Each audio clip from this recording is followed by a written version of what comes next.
So today we'll be discussing about text tools on the platform down below in the navigation bar. You can find for App Marketplace here, and you can search for text tools. Here it is. Let's install. It's up to you. You want to install it on any of your specific sub account. You can choose multiple sub accounts, or you can choose a more. If you choose a more, it will be also giving you option of enabling automatic feature installation.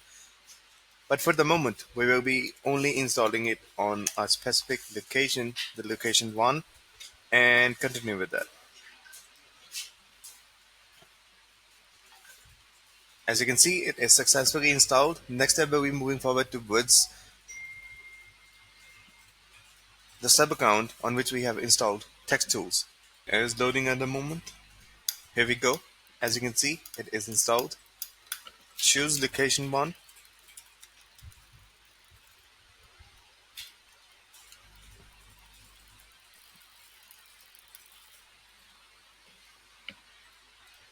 Here we are. The next step will be moving forward towards the automation to just create a workflow and to check on the actions are working correctly or not. Let's find automations in the navigation bar and create a workflow start from scratch. Here we are in the workflow builder now.